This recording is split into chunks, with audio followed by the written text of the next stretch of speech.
Finally, see, start. According to consensus in modern genetic, anatomically modern humans first arrived on the Indian subcontinent from Africa between 73,000 and 55,000 years ago. However, the earliest known human remains in India date to 30,000 years ago. Settled life, which involves the transition from foraging to farming and pastoralism, began in Greater India around 7000 BC. At the site of Mehergarh, presence can be documented of the domestication of wheat and barley, rapidly followed by that of goats, sheep, and cattle. By 4500 BC, settled life had spread more widely and begun to gradually evolve into the Indus Valley civilization and early civilization of the Old World, which was contemporaneous with ancient Egypt. This civilization flourished between 2500 BC and 1900 BC in what today is Pakistan and northwestern India, and was noted for its urban planning, baked brick houses, elaborate drainage, and water supply. In the early second millennium BC, persistent drought caused the population of the Indus Valley to scatter from large urban centers to villages. Around the same time, Indo-Aryan tribes moved into the Punjab from regions further northwest in several waves of migration. The resulting Vedic period was marked by the composition of the Vedas, large collections of hymns of these tribes whose postulated religious culture through synthesis with the pre-existing religious cultures of the subcontinent gave rise to Hinduism.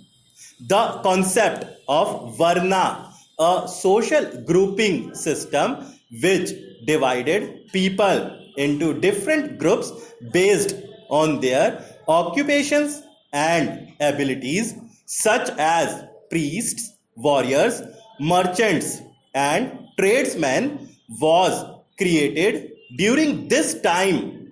Towards the end of this period, around 600 BC, after the pastoral and nomadic Indo-Aryans spread from the Punjab into the Gangetic plain, large swaths of which they deforested to pave way for agriculture, a second urbanization took place.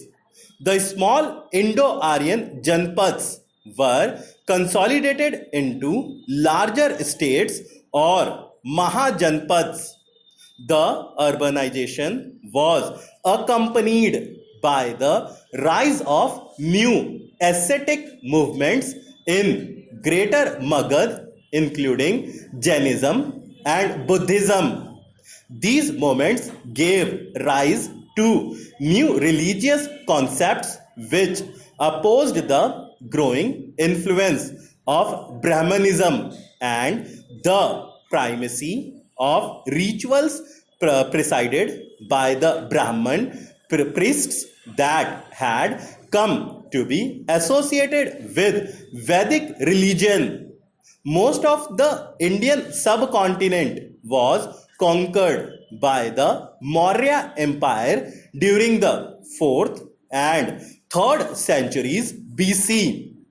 From the 3rd century BC onwards, Prakrit and Pali literature in the north and the Tamil Sangam literature in southern India started to flourish. In the 3rd century BC, steel originated in South India and was exported to foreign countries. During the classical period, various parts of India were ruled by numerous dynasties for the next 15 years, among which the Gupta Empire stands out. This period, witnessing a Hindu religious and intellectual resurgence, is known as the classical or golden age of India. During this period, many aspects of Indian civilization, administration, culture, and religion, Hinduism and Buddhism spread to much of Asia, while kingdoms in southern India began to have maritime business links with the Middle East. Indian cultural influence spread over many parts of Southeast Asia, which led to the establishment of Indianized kingdoms in Southeast Asia.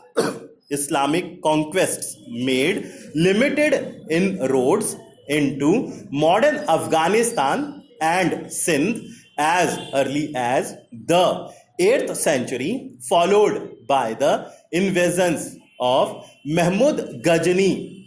The Delhi Sultanate was founded in 1206 BC by Central Asian Turks who ruled a major part of the northern Indian subcontinent in the early 14th century. Stop.